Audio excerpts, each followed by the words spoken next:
bonsoir. Les Chicago Bulls ont mis les choses au point, c'est le moins qu'on puisse dire, en s'imposant de 42 points lors du troisième match. L'équipe des Jazz a frôlé le chaos. Il va falloir aujourd'hui, évidemment, qu'elle réagisse. Les Jazz ont eu à peu près 72 heures pour faire ces fameux ajustements tactiques. Alors Georges, qu'est-ce qu'on peut faire pour se remettre dans une série après un choc pareil? Bon, on voit les Jazz arriver pour se chauffer sur le terrain juste derrière nous avec des visages très déterminés. Alors, les ajustements tactiques, peut-être jouer avec un 5 de plus petite taille, mettre plus souvent Shandon Anderson sur le terrain parce qu'il est dangereux en attaque. Les pivots sont inexistants offensivement dans cette finale NBA. Il va falloir éviter que Scottie Pippen joue libéraux en défense, être plus patient en attaque pour piéger Pippen avec une défense illégale éventuellement, parce que Pippen pour le moment est le MVP, meilleur joueur défensif, sinon peut-être même le MVP tout court de cette finale, dirait Michael Jordan. C'est vrai, il a été impressionnant à l'image de toute l'équipe de Chicago. Tout le monde avait évidemment le sourire après cette incroyable victoire des Bulls. Mais alors, qu'est-ce qui peut vraiment troubler les Bulls, à part les frasques de Dennis Rodman? Oui, c'est vrai, Rodman a manqué un entraînement lundi pour aller jouer avec ses amis, les catchers comme Hulk Hogan. Bon, les Bulls ont l'habitude, c'est ce que Pippen et Jordan et Phil Jackson ont dit.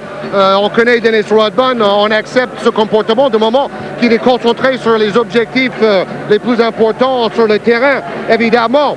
Et il faut éviter aussi un excès de confiance parce que quand on gagne des 42 points, parfois on se relâche un tout petit peu, Bruno. Oui, c'est vrai, les Bulls ont l'expérience pour ça. Ils ne veulent de toute façon en aucun cas retourner à Salt Lake City et pour ça, il faut qu'ils gagnent aujourd'hui.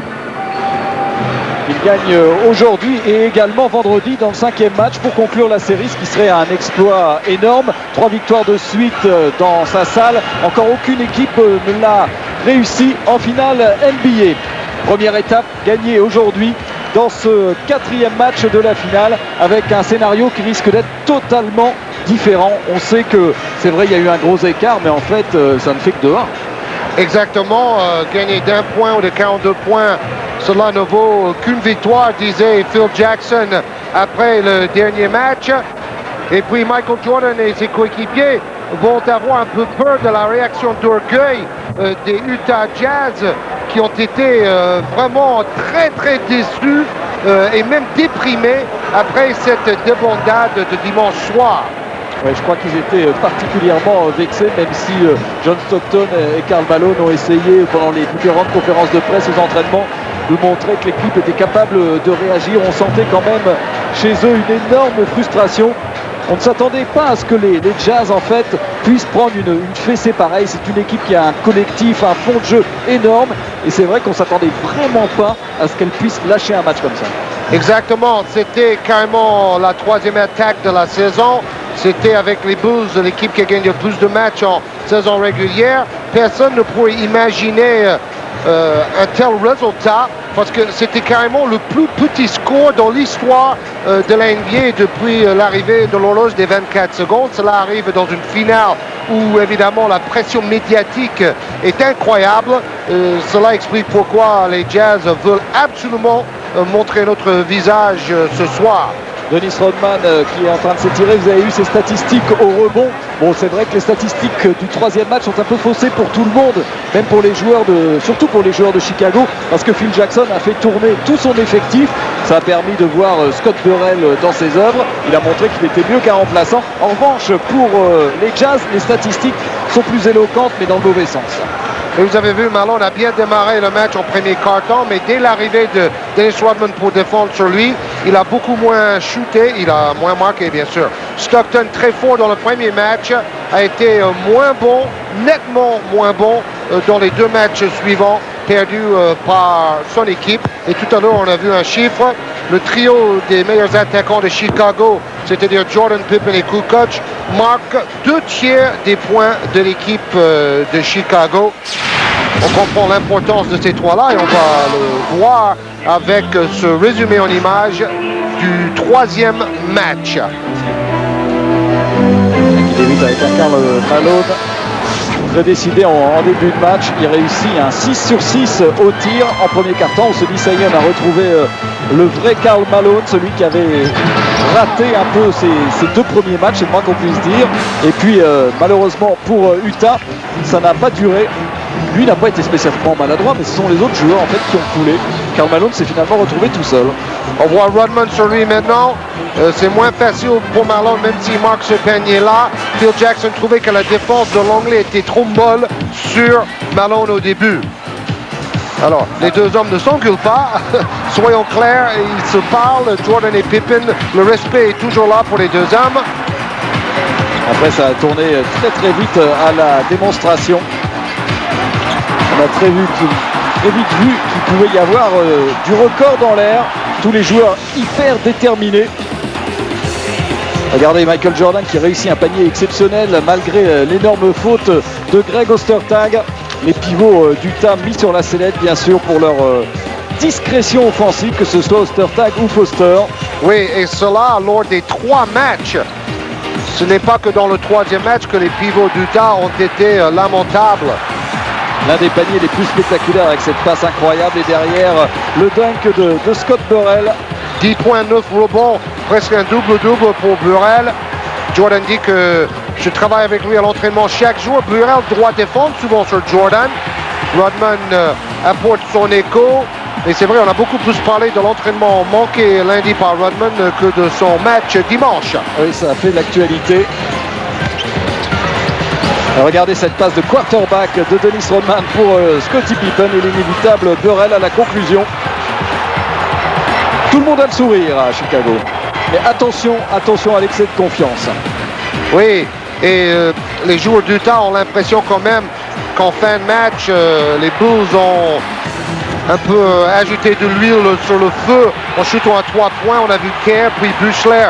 Chacun de ces deux joueurs de Chicago ont marqué 2 paniers à 3 points à la fin au 4e quart-temps. Le banc de Chicago, Jordan et Pippen jouaient les cheerleaders et ont rigolé, tandis que le banc d'Utah, vous voyez avec ses visages de catastrophe, n'a pas aimé cette plaisanterie du tout.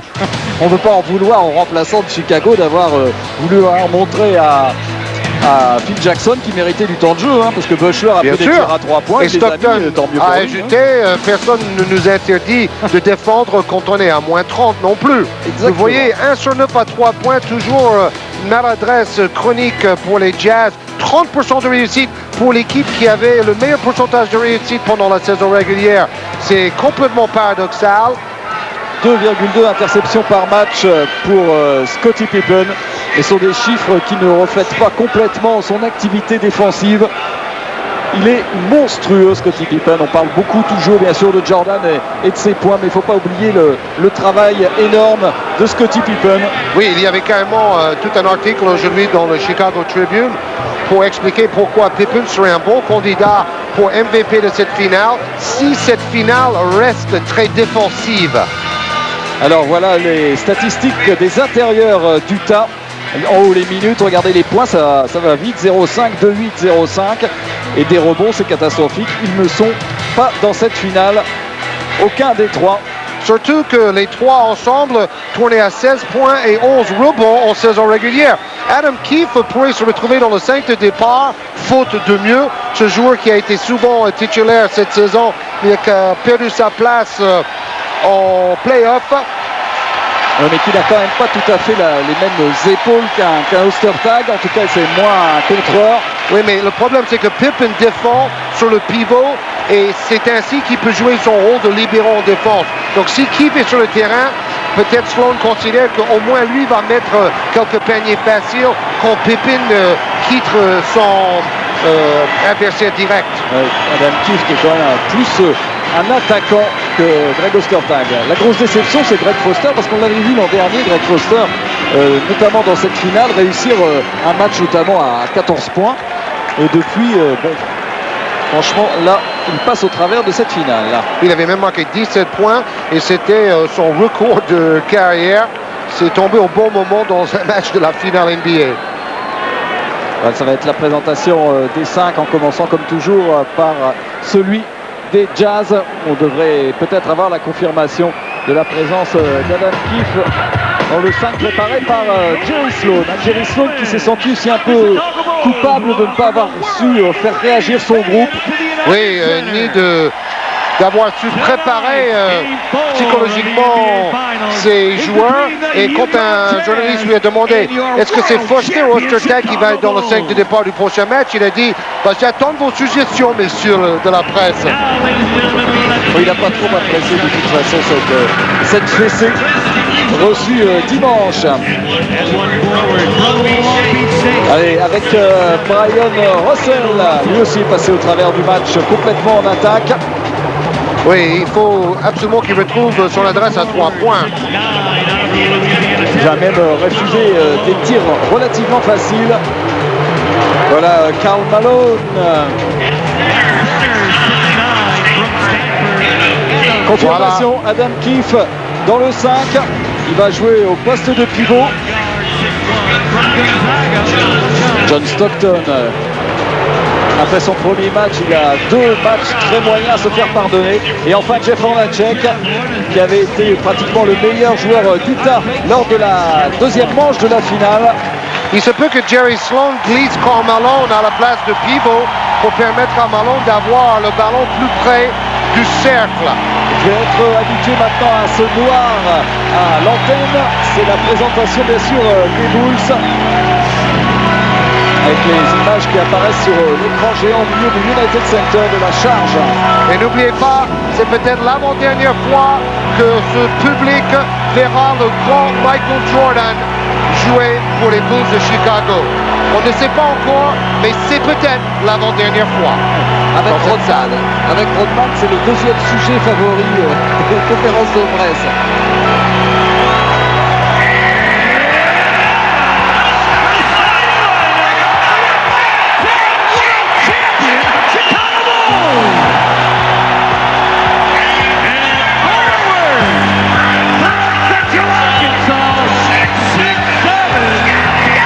Toute la salle debout pour l'entrée de Scottie Pippen.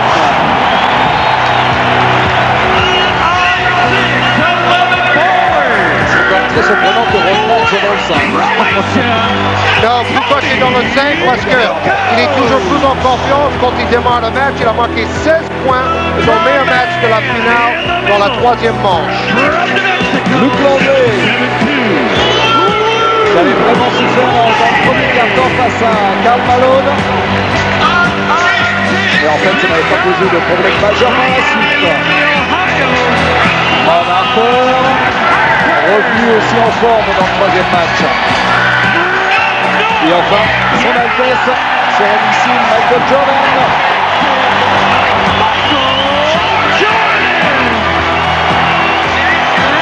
Oui, c'était la première fois depuis 5 matchs de finale NBA que Jordan marquait moins de 30 points, mais il n'a pas joué dans le 4e quart-temps. Phil Jackson a dit « Quel luxe pour moi de pouvoir faire reposer tous mes titulaires dans le dernier quart-temps. » C'est sûr qu'il ne voulait pas prendre le moins de risques vu l'écart. C'est pas le moment de faire une petite entorse ou quelque chose de ce genre-là alors qu'il y a déjà 30 points d'avance dans une finale. Et d'ailleurs, ce n'est pas le genre de la maison de Phil Jackson de vouloir en rajouter au niveau du score. Donc je pense que cette petite polémique-là a été vraiment une fausse polémique. Il a fait jouer les remplaçants et il a bien fait. Chicago a remporté ses 7 derniers matchs à domicile lors d'une finale. La dernière fois, c'était face à Phoenix et ça commence à dater. Oui, en 93. Alors, les Jazz ont toujours bien réagi après des grosses défaites. Quand ils ont perdu de 13 ou plus, ils ont gagné le match suivant 6 fois sur 6. Et il suffit de remonter en play-off cette saison. Quand ils n'ont marqué que 64 points face à San Antonio, ils ont gagné le match suivant à San Antonio. Ils ont réagi tout de suite. Donc c'est pour ça qu'on devrait voir une nouvelle équipe d'Utah ce soir face à Scottie Pippen, qui est décidément la star du moment. Et cela prouve aussi que le basket, même en NBA, devient de plus en plus défensif. Jordan l'a confirmé. C'est plus tactique, c'est plus intelligent.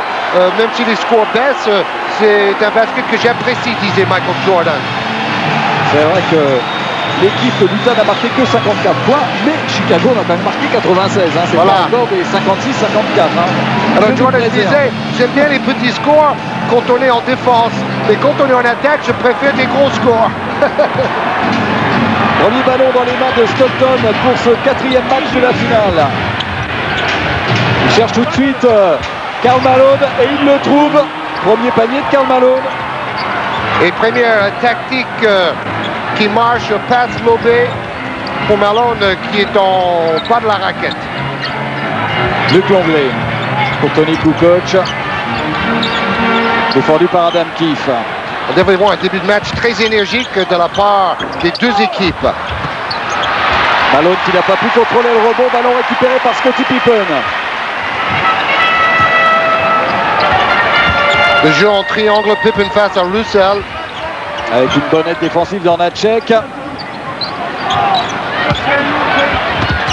Et bonne défense de Russell et un ballon encore volé par Utah. Mais il faut tirer Tony Kukoc à 3 points. Oh là là. Ils ont du mal à prendre les rebonds. De deux côtés et tir à 3 points de Scottie Pippen.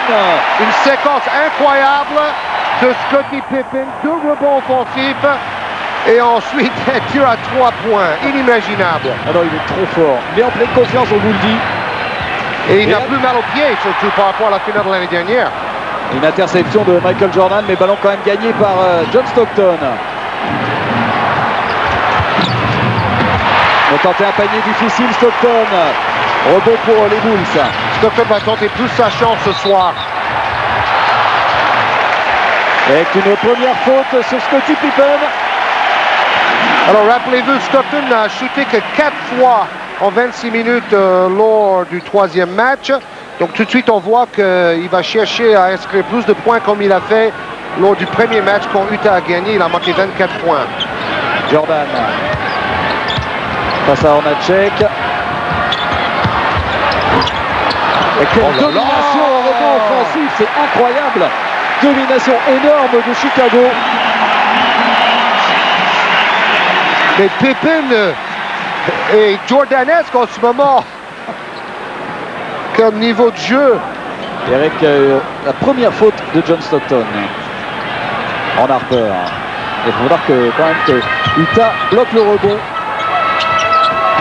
Passe décisive de Ron Harper. Dans le bon timing pour Michael Jordan.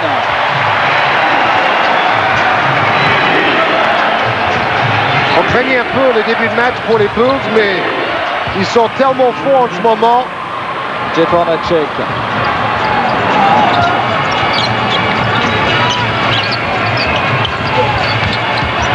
Tony Kukoc face à Adam Keefe.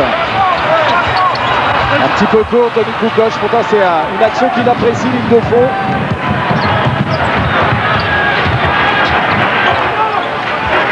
Malone. Défendu par Longley. Il y avait une aide de Harper, le petit bras roulé de Karl Malone. 6-5, un point d'avance pour les Jazz. Et avec une nouvelle faute. Ah, faute offensive. Faute offensive pour Michael Jordan. Eh bien, il faut oser. Sur une action relativement anodine. 3 minutes de jeu, un point d'avance pour Utah. Stockton. Avec Brian Russell. Karl Malone. Et oui, il est pour l'instant tout à fait dans la distance. Karl Malone, il est à 100%, 6 points déjà.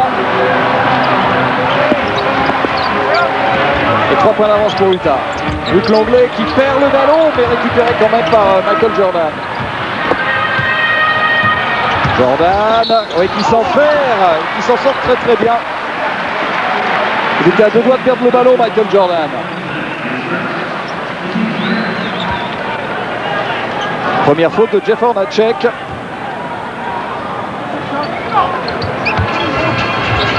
Vous avez vu sur les 5 derniers cartons, la défense de Chicago a complètement étouffé l'attaque d'Utah.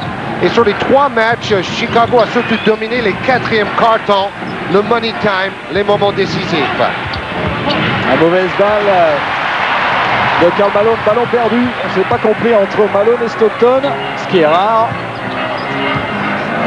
Et pour l'instant, Utah est bien dans le match. Jordan qui ressort pour Ron Harper. Oh, quelle feinte de Jordan, un peu court. Et c'est encore les Bulls qui récupèrent le ballon. Complètement fou. Pippen à 3 points. Wow!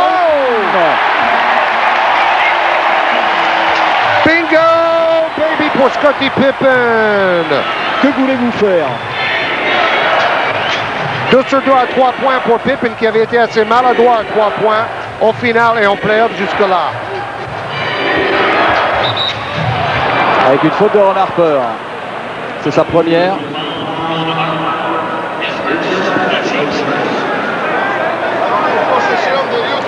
Alors, la défense d'Utah va donner des énormes débauches d'énergie, mais ils ont un gros problème au niveau du rebond défensif.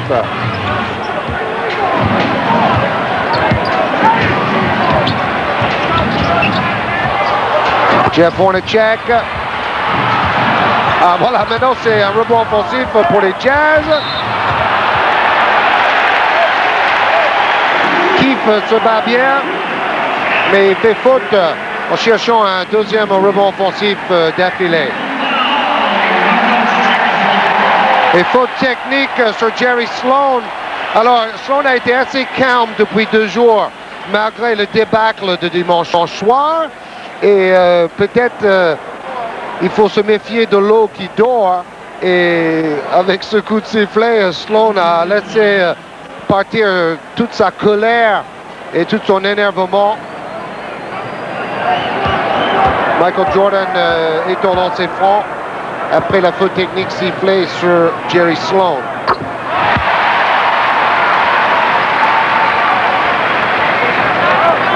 Bon, vous savez, en NBA, si vous prenez 2 fautes techniques dans un match, vous devez regagner les vestiaires.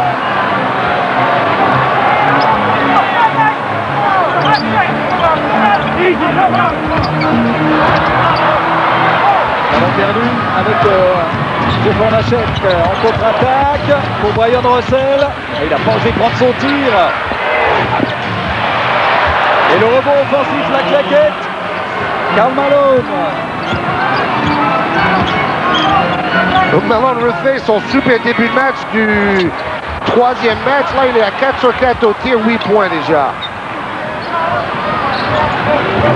Pour lui, c'est oublié quand même les 2 très mauvais matchs en début de finale.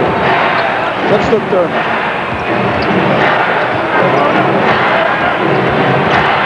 Belle passe, un peu court avec une faute de Luc Longley sur Karl Malone.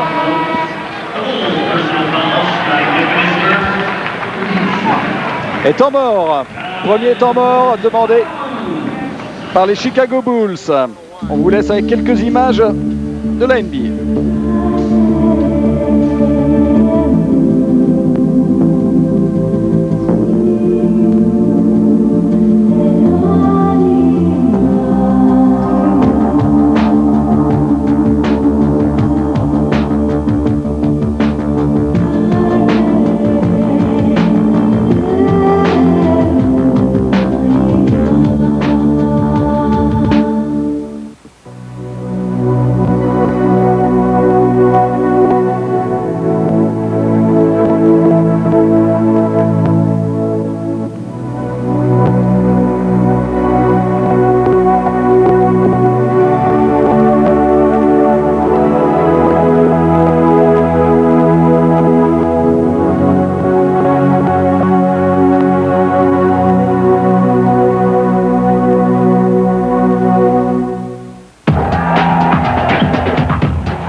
NBA.com. Log on and get connected.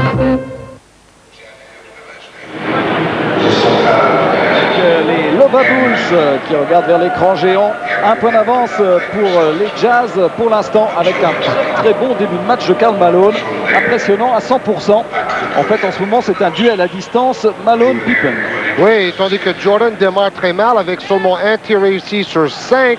30% de réussite pour les Bulls, 56% de réussite pour Utah. Donc, des chiffres tout à fait à l'opposé des chiffres de réussite de dimanche pour les deux équipes. Mais on n'est qu'au début du premier carton, bien sûr. D'ailleurs, c'est un premier carton très bien joué offensivement parce qu'on est déjà à 19 pour Utah. Il reste 6 minutes 18 et on devrait largement dépasser le score du premier carton du dernier match, c'est-à-dire 17 à 14. Score un peu affligeant, il faut l'avouer. Il y a eu le pourcentage de réussite d'Utah, 56%, c'est très bon. Pour les Bulls, en revanche, c'est largement en dessous des standards habituels. Il reste 6 minutes et 18 secondes à jouer dans ce premier quart-temps. Karl Malone va se retrouver sur la ligne des lancers francs.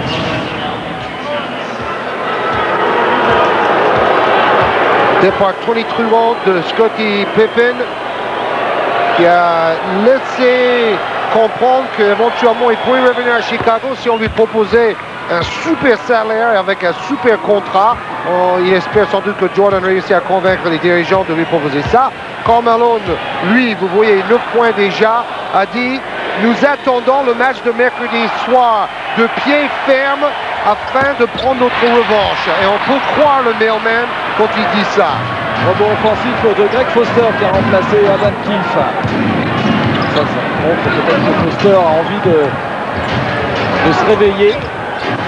Stockton.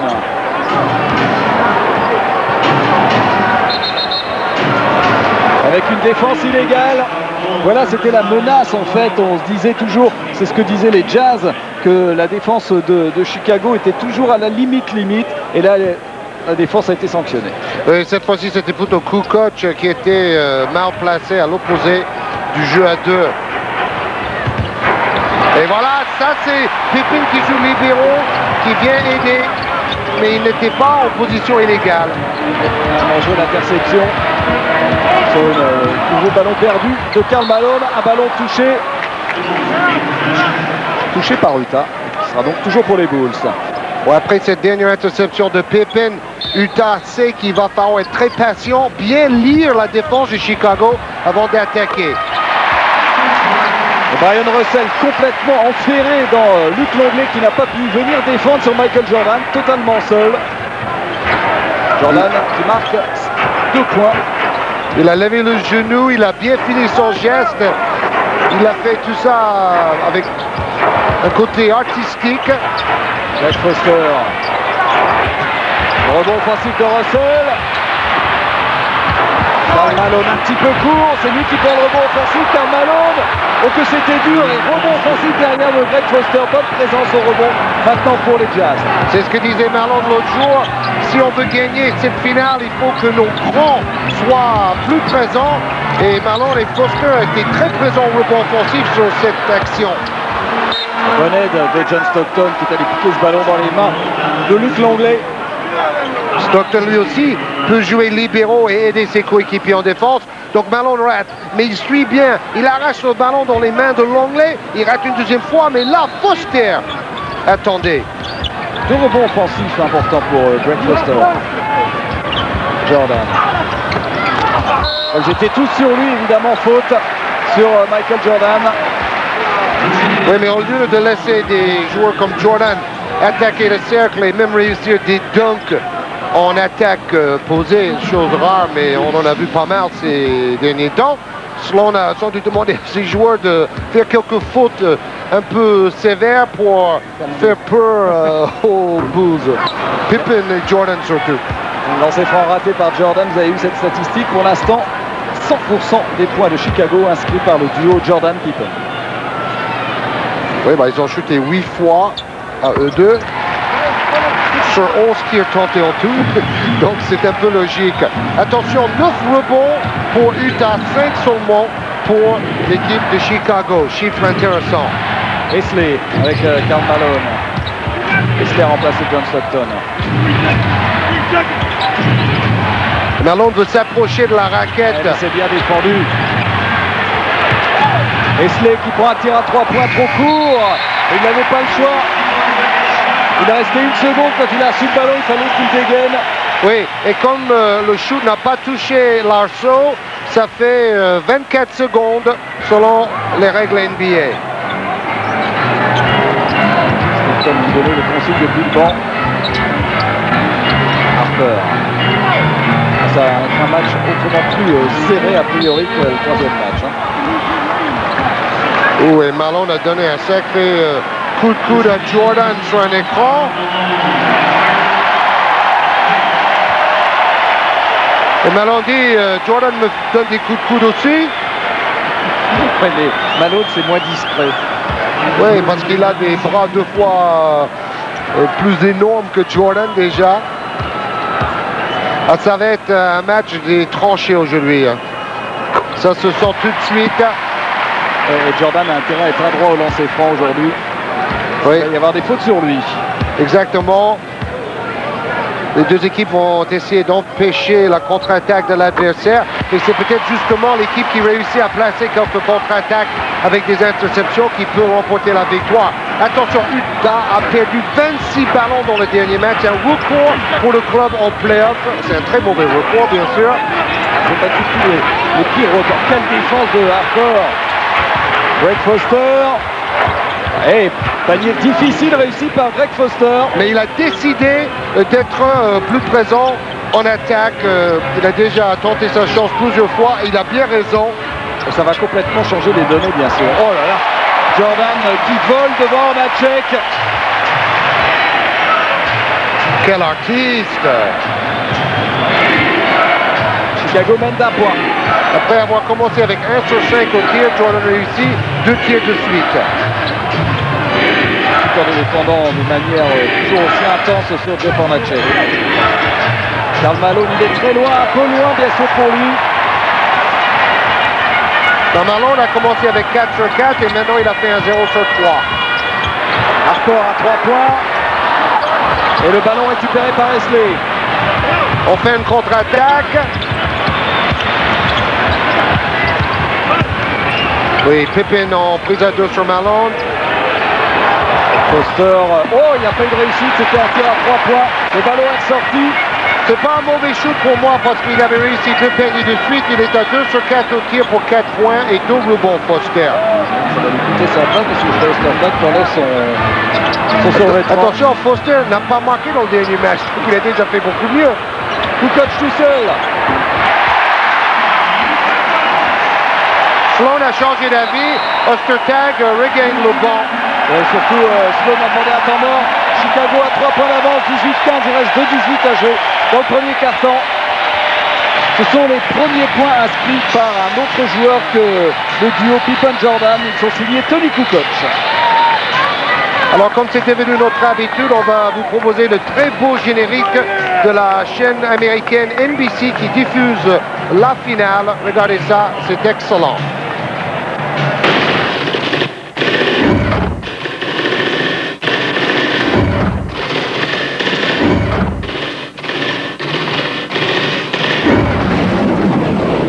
What time is it?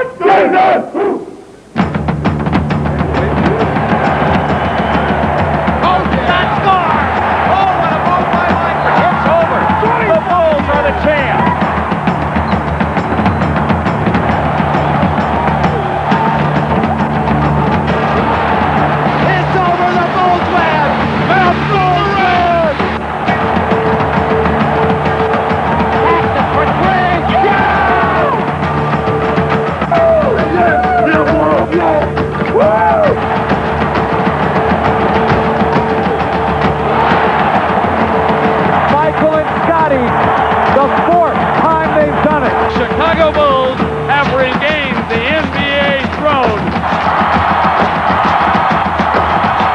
Michael in traffic, control, 15-footer. They do it, the drive for 5.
Jerry Sloan qui a redonné ses consignes pour expliquer notamment le placement de Ostertag qui est entré à la place de Foster. Ballon pour Esley. Toujours 3 points d'avance pour les Bulls. La passe lobée pour Karl Malone. Alors, la spéciale. On disait 15 ajustements techniques et tactiques apportés. La première solution, c'est cette passe lobée où Malone se retrouve vraiment tout seul sous le cercle, mais il faut que cette passe soit bien précise. Tony Kukoc, un petit peu court. 1 sur 4 au shoot pour Kukoc. On n'a pas assez joué avec lui dès le début et il n'est pas dans le rythme encore. Encore une passe lobée pour Karl Malone. Il prend le rebond offensif. Et faute sur Karl Malone. Non, marché. Marché. Mais bon, il est courageux quand même, Malone. Hein. Il a déjà marqué 11 points, il a pris 4 rebonds. Il est parti pour un gros match statistiquement. Ça, c'était le panier d'avant. Et on revoit cette passe lobée. Et on voit Kukoc sur Malone. Avant la finale, Phil Jackson plaisantait quand il disait qu'il allait mettre Kukoc sur Malone. Il dit, vous savez, Kukoc est tellement fort en défense habituellement. Et ballon gagné par Dennis Rodman qui vient de rentrer et qui tout de suite nous offre une petite claquette bondissante comme il a l'habitude. Scottie Pippen tout seul. Et rebond pour Brian Russell. On va regarder ce duel parce que Rodman est sur le terrain. Il va s'occuper de Malone. Il a très bien défendu sur Malone les 2 derniers matchs. L'Anglais s'occupe d'Ostertag. La glue sur Hornacek. La glue c'est Scottie Pippen bien sûr. Et tire à 2 points de Ward Esley. Il faut que tout le monde soit dangereux pour les Jazz aussi bien Russell que Esley. Oui, Esley, le premier, il n'a fait que 0 sur 6. 0 point dans le dernier match. Et allez, encore un tir à 3 points. 3 sur 3 pour Scottie Pippen. Monstrueux à 3 points. Et il va nous refaire le coup de Jordan avec 6 paniers à 3 points dans une mi-temps contre Portland en 92. Et Russell qui rate un tir pourtant très bien placé. Tir idéal. Il reste 19 secondes. 2 points d'avance pour Chicago. Dernière possession en faveur de Scottie Pippen. L'Anglais a pris 2 rebonds, mais il n'a pas encore pu tenter sa chance une seule fois. Harper à 3 points. Oh, c'était du chaos dans l'air. Rebond offensif de Dennis Rodman. C'était la dernière seconde du premier quart-temps et Rodman a dû jeter le ballon un peu n'importe comment. Mais bon, c'est vrai qu'en général, il shoot comme ça aussi. Et la tête toujours réjouie de John Stockton. Chicago mène de 2 points, 21-19 après ce premier quart-temps. Dominé par les exploits de cet homme, Scottie Pippen, inarrêtable à 3 points. Donc 9 points, 3 sur 3 à 3 points pour Pippen, 3 rebonds et toujours une défense en aide impeccable. Malheureusement, on ne peut pas vraiment mesurer cette aide défensive. C'est un peu comme Jim Bilba en France. Mais bon, Bilba a été élu meilleur joueur français de la saison parce qu'il est toujours le meilleur défenseur dans notre pays. Et Pippen doit être considéré comme Mutombo ou Gary Payton comme un des 3 meilleurs défenseurs de toute la NBA. Alors, qu'est-ce que vous nous proposez pour... Je pense qu'on va revenir sur le 7e match de la finale de conférence Est. Indiana-Chicago.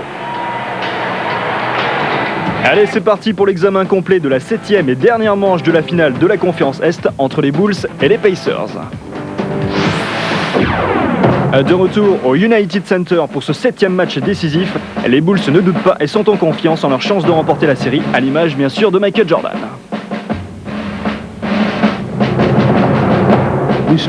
On est toujours en course dans cette série et je pense qu'on peut la gagner. Oui, je crois qu'on peut l'emporter. Nullement impressionnés par l'enjeu, les Pacers convertissent leurs 8 premiers tirs et comptent 13 points d'avance dans le premier quart-temps. Low to Smith, double team Kukoc, great pass to Dale Davis. Back outside to Reggie, they'll try to get him on track, down the lane, the drive, underhand, gotta get the roll. Emmené par les 22 points de Reggie Miller, la défense d'Indiana muselle également Jordan en attaque. This is no way to start a game 7. They are letting the Pacers dictate everything right now. Dominés en première période, les Bulls doivent réagir pour espérer atteindre une 6e fois les finales NBA. Crowd seemingly stunned, rather quiet at this stage. Good pass to Harper for Jordan. Pippen got a hand on it. Longley picks it up. Here's a 2-on-1 break. Michael to Pippen the triple. Maybe that will ignite him. Sous la conduite des 28 points de Jordan, Chicago réagit dans le deuxième quart-temps et MJ bat au passage le record de points en play-off détenu depuis 10 ans par Karim Abdul-Jabbar.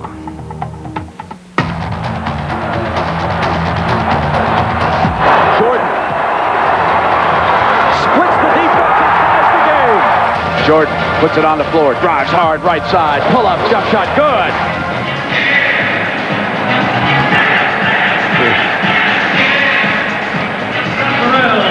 Début du deuxième quart-temps, 2 points d'avance pour Chicago avec toujours le même 5. Vous avez vu, les joueurs d'Utah arrivent bien avant les Bulls sur le terrain. Ils ont envie de jouer, ils ont envie d'être sur le terrain et franchement, je pense qu'ils ont toutes leurs chances pour remporter la victoire ce soir. Ouais, mais il ne faut pas faire des oublis comme ça. Un passe sur petit Pippen et 2 nouveaux points pour le lieutenant de Jordan. Et donc Jordan 10, Pippen 11 points. Et le reste du monde de Tony Cooper. Aisley avec Malone. Shandon Anderson est rentré quand même. Ballon perdu. Ballon touché, je ne sais pas par quoi, mais enfin touché quand même par la défense de Chicago. Oh non! 3 points encore une fois. Hey, Pippen est en train de poser sa candidature pour le titre de meilleur joueur de cette finale. Sur les 5 autres titres, Jordan a toujours été meilleur joueur de la finale, messieurs, dames. Chicago 10 points sur les ballons gagnés en défense. Malone, défendu par Kukoc. Allez, Brian Russell.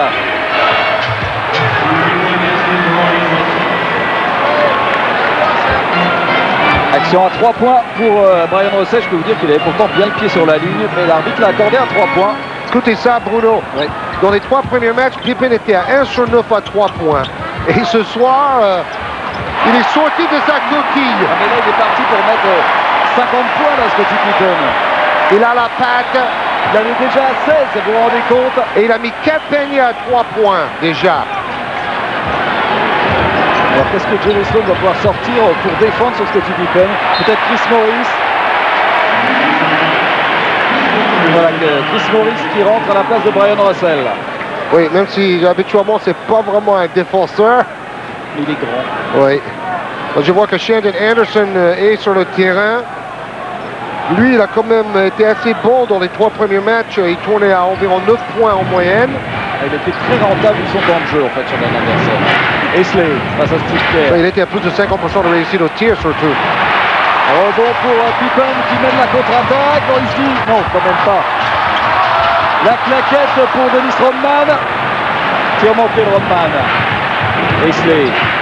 Et Burrell a voulu refaire son super panier du 3e match. Ça marche pas à tous les coups. Chris Morris. Et ça, c'est bien d'arriver sur le terrain. C'est là où on dit, oh, il est très fort, ce coach. Quel manager! Il était important de revenir rapidement parce qu'il y avait un premier écart en faveur de Chicago. Utah est revenu à 4 points.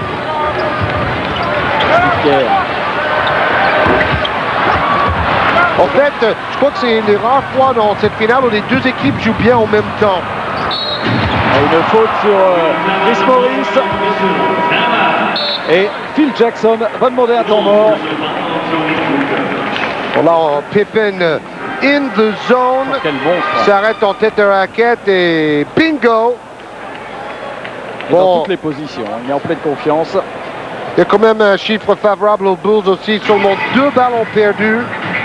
En face, 5 ballons perdus et 10 points encaissés sur les ballons perdus par l'équipe d'Utah. Et pour Scottie Pippen, je me souviens, il avait réussi un match comme ça où il avait planté 48 points.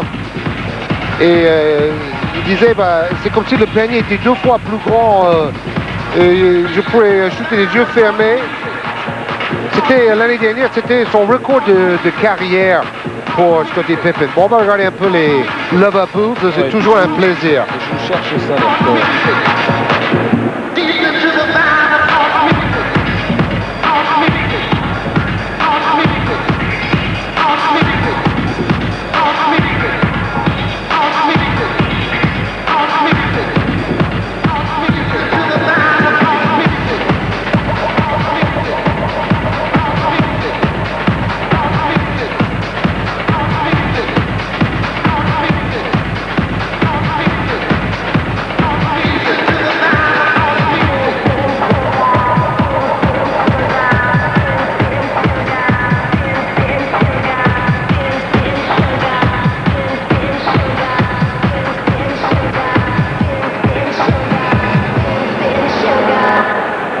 Miller Lite presents the Lavables. Ça, c'est les pom-poms. All right. Cette année en playoff, Scotty a fait son meilleur total, c'était face à Charlotte avec 25 points. Bon, il peut très bien dépasser Oui, à mon avis, ce total ce soir. sans problème. Il est à 6 sur 7 au tir avec 4 sur 4 à 3 points. Déjà, l'adresse à 3 points a été assez faible tout au long de cette finale. Les deux côtés d'ailleurs. Hein. Vous découvrez une aérienne de cette ville de Chicago, gigantesque mais superbe dans le centre en tout cas. Le problème pour l'instant, Georges, c'est quand même la répartition des points de Chicago. Hein. Deux joueurs qui cartonnent, Pippen 16 points, Jordan 10, et puis derrière, il y a Kukoc avec 2 points, et sinon, tout le monde est à 0. Ça, c'est un problème quand même à gérer pour Phil Jackson. C'est ça, il faut remettre les autres un peu dans le rythme en attaque. Longley et Kukoc d'abord. C'est impressionnant quand même, les tirs extérieurs, beaucoup d'adresse. Et on repart à 9:32 de la fin de ce deuxième carton. Antoine Carr est entré pour Utah pour soulager un peu Karl Malone. Vous voyez, Pippen en premier carton a marqué autant de points que l'équipe d'Utah dans le 4e carton du 3e match. 9. Et là, en 2 minutes 30, il a déjà marqué 7 points dans ce deuxième carton. Et j'avais souligné à Jordan l'autre jour dans une conférence de presse que dans un match face à Phoenix en 93 en finale NBA, il a marqué 1 point de plus que toute l'équipe d'Utah dimanche soir. Jordan avait marqué 55 points et évidemment, Utah seulement 54 dimanche. Greg Ostertag n'a pas survécu au temps mort de Phil Jackson. Retour de Greg Foster. Pour Chris Morris, Antoine Carr. Que je peux prendre le tir, quelle défense! Et rebond offensif d'Antoine Carr. Ah, c'était pas mal joué pourtant ça pour Chandler Anderson, maladroit. Ils n'ont pas de chance là-dessus. Et ils essaient peut-être trop de se rapprocher du cercle. Il faut shooter à 400 mètres quand on est tout seul aussi. Premier tir manqué du match à 3 points pour Scottie Pippen. Fin de série. On était à 4 sur 4.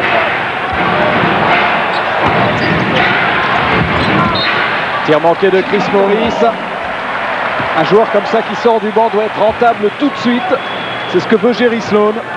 Oui, et on a vu Foster suivre une nouvelle fois en rebond. J'aime bien l'activité de Foster. C'est ce qui a manqué à toute l'équipe d'Utah dimanche. Ils ont été amorphes. Scott Burrell. Tir manqué de Scott Burrell, ça fait 2 chances laissées passer par Scott Burrell. Et qui a la lourde tâche de défendre sur Jordan à chaque entraînement. Il dit Jordan est toujours en train de me chambrer. Il essaie de me faire progresser de cette manière. Antoine Carr, gêné par Scottie Pippen, le rebond offensif. Et encore un ballon sauvé, cette fois par les bras tentaculaires de Ron Harper. Bonne défense de Shandon Anderson, il est vif. Et il n'a vraiment pas de chance aujourd'hui. Faute de Steve Kerr. C'est ce qu'on appelle dans le jargon NBA une faute intelligente. Au lieu de laisser un double pas facile à Shandon Anderson. Et Kerr aurait voulu que la faute soit même avant le tir. Mais l'arbitre dit que Anderson était parti quand même vers le cercle. Oui, le 5e match, ce sera dans la nuit de vendredi à samedi. Et si Chicago gagne ce soir, ce sera un premier match pour le titre. Vous disiez que Shandon Anderson a eu un bon pourcentage de réussite. Il ne tire qu'à bon escient. Vous voyez, 12 points en 24 minutes dans le deuxième match.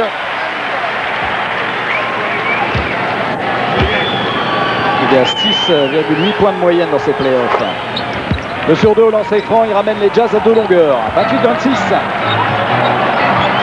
D'ailleurs, il doit être le seul joueur d'Utah à plus de 50% de réussite globalement dans cette finale.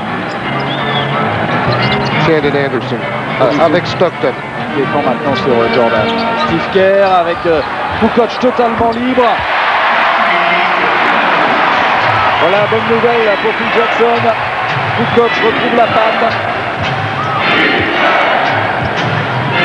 Je trouve que le match est d'un très bon niveau. C'est très tactique et les deux équipes jouent bien en même temps. Passage en force. Rodman, c'est sa spécialité, provoquer les passages en force de l'adversaire, comme Pippen a fait dans le dernier match. Pippen avait accepté de se mettre devant Carmelo 2 fois. Voilà, Rodman, il adore se punir de cette façon.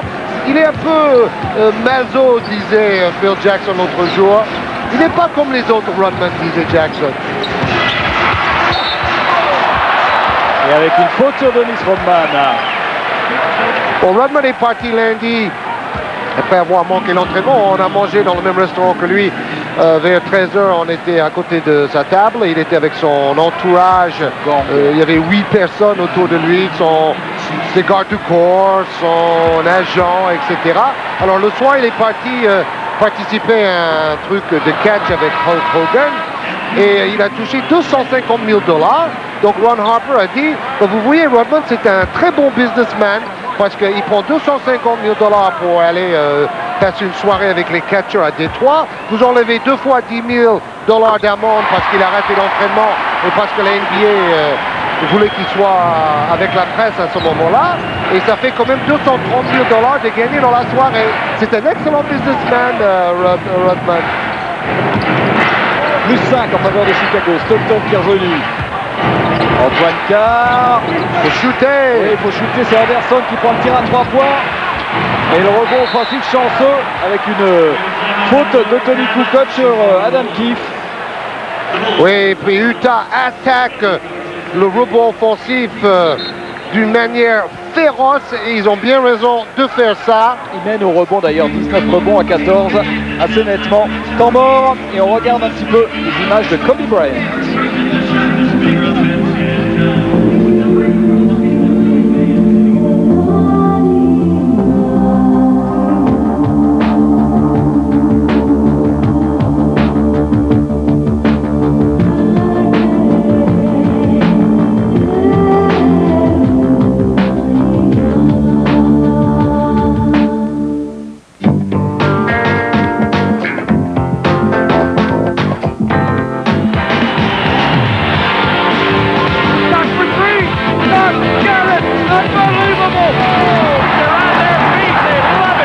Comes to Chapman, almost overthrown. Chapman, long shot up. Here's a long lead pass. Oh, he slammed up. He did it! Johnson at the buzzer.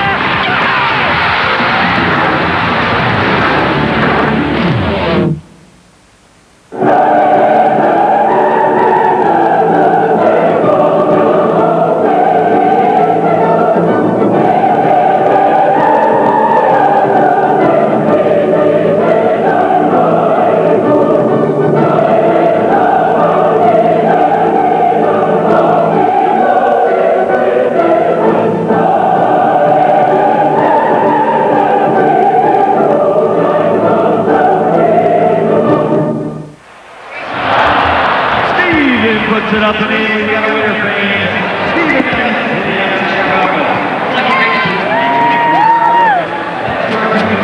Alors les Nova Bulls qui essayent de mettre de l'ambiance dans ce United Center. Un match un peu tendu sous l'œil d'Heidi Uberholt.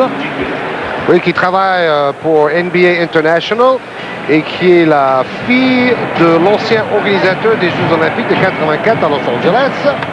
Des Jeux Olympiques très bénéficiaires d'ailleurs. Il a été célèbre pour ça. Peter Uberholt.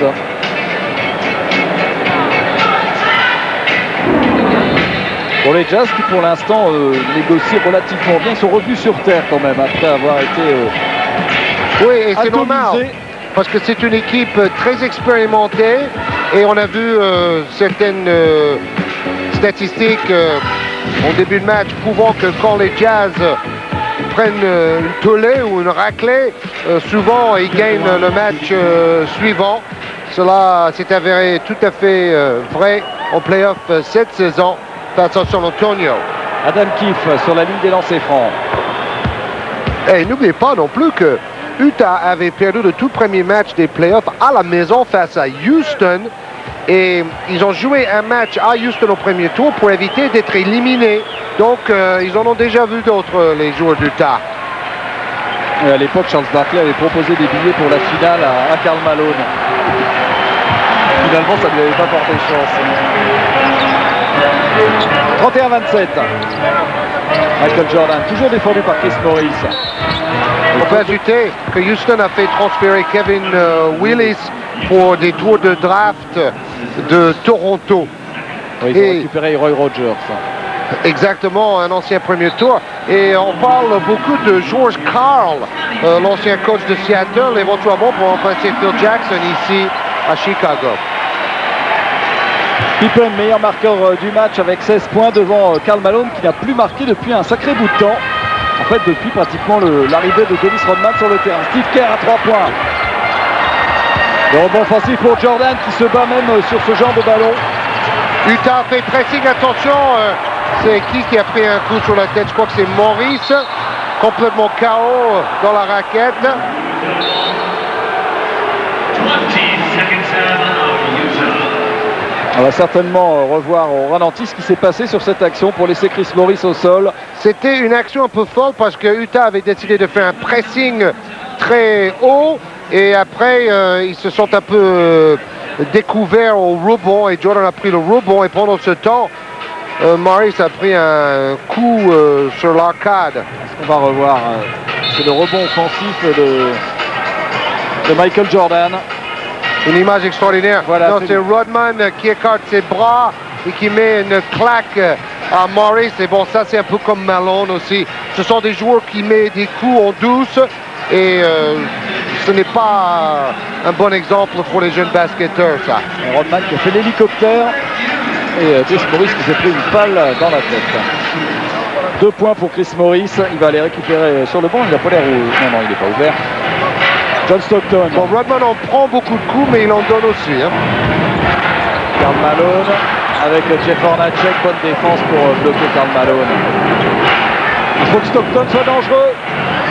Ça fait un sacré bout de temps qu'il n'avait pas marqué, John Stockton. Son premier panier du match. Et d'ailleurs, dans le dernier match, il a marqué que 2 points. Oui, il est complètement passé au travers. Beaucoup trop de ballons perdus, notamment en début de match. Et 6 ballons perdus pour 6 passes décisives, c'est un mauvais rapport. Scott Burrell qui rate son deuxième tir à 3 points. John Stockton. Et le rebond offensif pour Karl Malone. Hornacek. Voilà le fameux jeu à 2, le pick and roll. Pippen n'est pas venu en aide cette fois-ci. La belle brique de Karl Malone.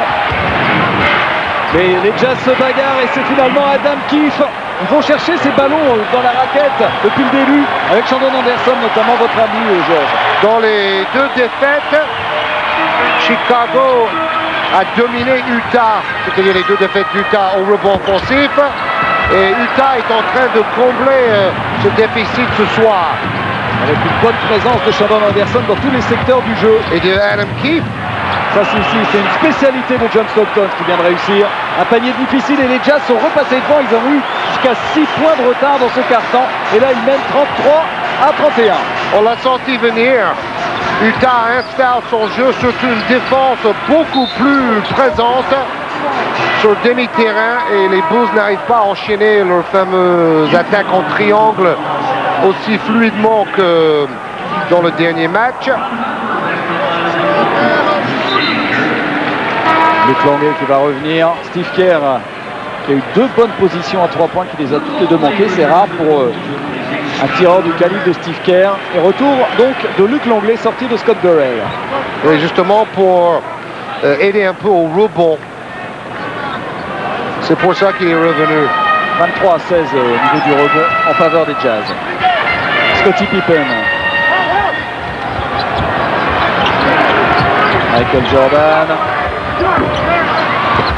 Quel rebond pour plus Scottie Pippen. 5 rebonds déjà pour Pippen. Il est partout. Harper qui était pas loin d'un triple-double dans le dernier match devrait aussi tenter sa chance. Voilà. C'est un bon tireur, la preuve. Et tir manqué de Ron Harper et encore un rebond pour Anderson. Il a une nouvelle fois perdu de confiance. Il est à 0 sur 4 ce soir, Harper. Tir forcé un peu de John Stockton. Il s'est dit j'ai réussi mes 2 derniers tirs, j'y vais. Mais là c'était quand même un petit peu délicat.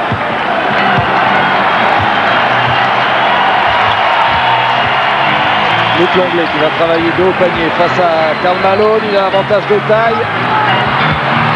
Oh là là, n'importe quoi de Longley qui voulait une faute de Malone. Mais ça n'est pas sorti. Hein. Finalement Longley qui va faire la faute. Il est tombé contre une muraille. Il est beaucoup plus grand que Karl Malone, mais beaucoup moins puissant. Oui, et surtout moins habile et moins mobile.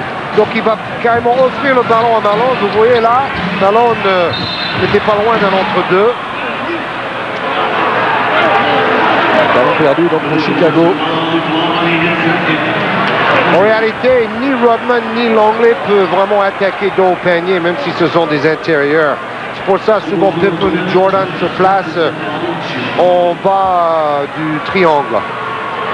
Avec une faute sifflée contre Luc Longley. Mauvais passage pour l'Australien. C'est à partir du moment que dans le deuxième match et surtout dans le quatrième quart-temps, où Stockton et Utah n'ont marqué qu'un point dans les 7 premières minutes du quatrième quart-temps, c'est là où Pippen commençait à vraiment perturber le jeu d'Utah et empêcher Stockton de bien distribuer le jeu. Il rate son lancer franc, John Stockton, 34-31. Quand Stockton va, Utah va. C'est la même chanson depuis 10 ans. Hein. Michael Jordan, toujours défendu maintenant par Anderson. Bonne passe. Allez, un bon défense jordanesque de Ron Harper.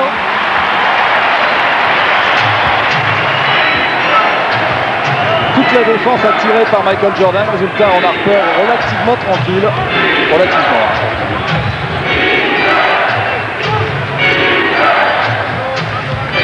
Il faut bouger, il faut donner des possibilités sur Don Anderson avec Karl Malone.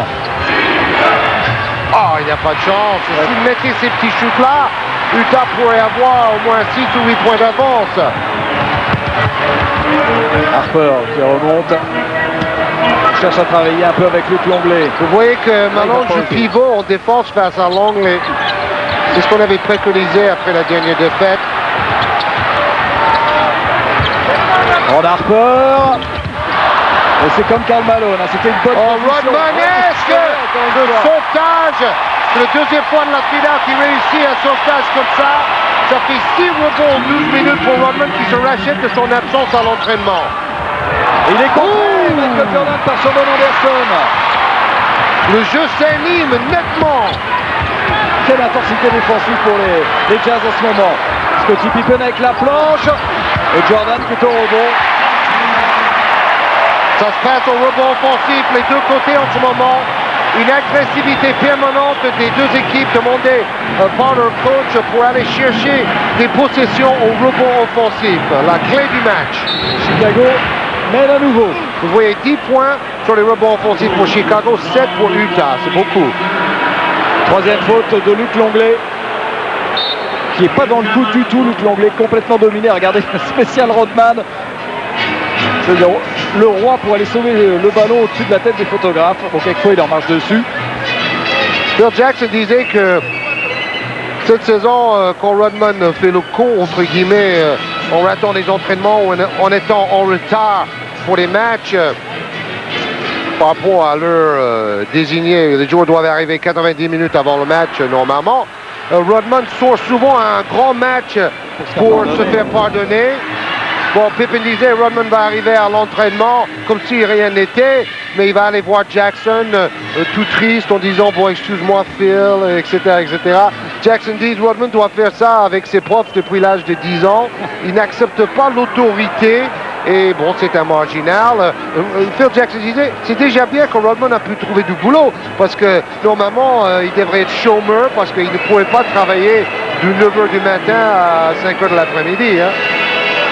Non, c'est l'heure où il dort, normalement. Alors qu'on revoit dernière action de Michael Jordan, bien défendu par Shandon Anderson. Un beau duel entre deux joueurs très athlétiques. Et Anderson est allé carrément contrer le roi du basket mondial, Michael Jordan. Il peut raconter ça à ses enfants un jour.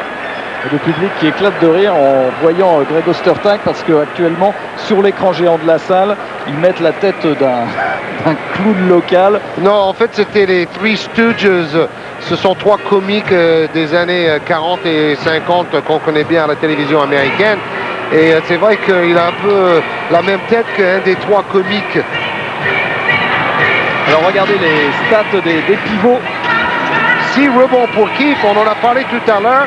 Et finalement, c'était un joli coup de poker au niveau du manager de Jerry Sloan. Mais il n'arrête pas de tourner. Oui, mais Foster 2 rebonds. Ça marche à peu près. Keith. Ostertag, un rebond. Donc au niveau du numéro 5, c'est-à-dire du pivot, ça fait quand même 9 rebonds de prix en première mi-temps. C'est énorme. Il va y avoir des lancers francs en faveur d'Utah pour Jeff Hornacek. Assez discret Jeff Hornacek en attaque. 1 sur 4 au tir, 2 points. Bon, il avait réalisé une fois 20 points dans cette finale NBA. Vous voyez Luc Longley aux côtés de Joe Klein et de Randy Brown. Joe Klein en costume. Hornacek, 20 points dans le deuxième match perdu par les Jazz à la maison de 5 petits points. Mais ce jour-là, Hornacek avec 7 sur 11 au tir a été excellent. Hornacek qui se sacrifie carrément en défendant sur Jordan pratiquement depuis le début de cette finale. Oui. Il n'a pas les mêmes moyens physiques quand même que Michael Jordan. Il revient chez lui parce qu'il a été une star des lycées dans la ville de Chicago. Mais à l'époque, il préférait le hockey sur glace avec les Blackhawks de Chicago. Il regardait beaucoup plus que le basket à l'époque. Quelle défense, quelle agressivité en ce moment pour Utah. Jordan face à Anderson. Il n'y a pas grand chose à faire sur Michael Jordan quand il a 50 cm d'avance comme ça sur son défenseur. Oui, avec 95 cm de détente sèche aussi, vous ne pouvez pas monter pour le contrer. Plus il chute en reculant. Quelle technique. On essaie toujours de trouver Karl Malone de haut panier. Avec Dennis Rodman, c'est pas très facile. Et dès que Rodman arrive pour défendre sur Malone, Malone est terriblement gêné. Bon, John Stockton qui a forcé son action. Il ne savait absolument pas quoi faire. Dès le début, il ne savait pas trop quoi faire.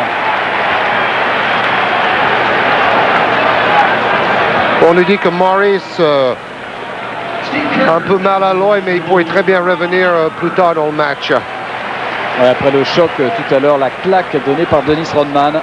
Un point d'avance pour Chicago. Il reste 37 secondes avant la mi-temps de ce quatrième match de la finale. Pippen. Les deux équipes, une nouvelle fois, assez maladroites. 38% pour Utah, 34% pour Chicago. 7 secondes pour le tir pour Chicago.